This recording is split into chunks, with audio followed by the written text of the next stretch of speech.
Transcription 101 start.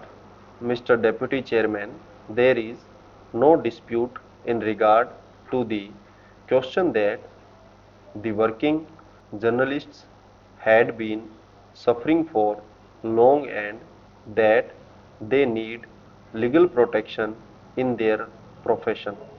As they were suffering, government appointed the press commission, and as a result of the recommendations of the press commission, we are here discussing this bill today to safeguard their interest. Now, our aim is to protect them from their employers. This bill gives them protection under the Industrial Disputes Act, as the operation for so many years of this act was in the hands of the Labor Department or the Labor Ministry. That department and that ministry are fully aware how it should be operated, as there have been lot of difficulties and lot of differences of opinion between one court in one state and the other court in the other state in regard to one item and one interpretation. The interpretation is required to be incorporated in this bill as to what is meant by a workman. The Industrial Disputes Act has given the definition of the term workman, but it has been interpreted by different courts in different states in different ways. Now again, we are dealing with two parties, and one party is the employer. In the definition of the employer also, we do not find if we can properly put the directors or the managers as the employers.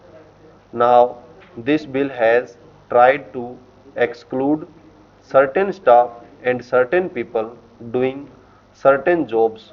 Sir, the intention of this measure is to safeguard the interests of the working journalists by bringing them under the purview of the Industrial Disputes Act, by which they will be provided with certain machinery where they can go for the redress of their grievances.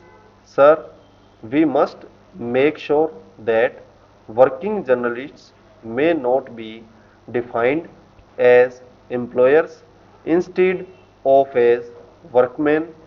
If, as we say here, an employer is one who is employed in a managerial or administrative capacity, there is bound to be difficulty. I will cite an example. Now, a working journalist might get two typists in his office, and he may have three peons. He may be actually a supervisor acting on behalf of the manager also. Now, he is performing two jobs. He himself is working, and he is also performing the work entrusted to him by the manager or the managing director. If such a person has got any grievance, he goes to this machinery that is to be appointed under this bill, and he is entitled to get relief. But as he is partially employed as manager, he may be denied that right. Therefore, I am afraid that whatever we may try to do, we must be very specific in this matter. I think we should say that the working journalist means a person whose principal avocation is that of a journalist, etc., etc. And then they are also terms as workmen under the Industrial Disputes Act. Otherwise, we will be faced with that sort of difficulty as other trade unions are experiencing in their day to day work in the appellate tribunal or the industrial tribunal or in other courts.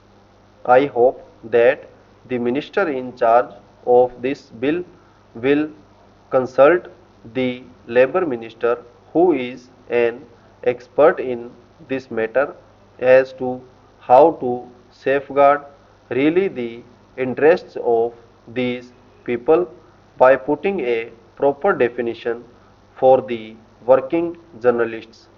Now I have got another point. Really, this should have been brought forward by the Labour Department, as they have been operating the Industrial Disputes Act. Under the Industrial Dispute Act, we have got some machinery which have got to come into being when there is a dispute. Now, under the existing Industrial Disputes Act, the appropriate government has got to order in writing to this machinery, as the working journalists are spread over throughout the country. I am not clear in my mind whether for the purpose of the working journalists this Industrial Disputes Act will be operated by the central government or by the state governments. Both the central and the state governments have their own machinery, from the Chief Labour Commission or to the Reconciliation Officer. The Government of India has got a set of machinery throughout the country, and again the state governments have got their own Labour Commissioner and other officers. I want that also must be specifically provided in this bill, as to whether they have got to go to the central government or to the state governments for the redress of their grievances.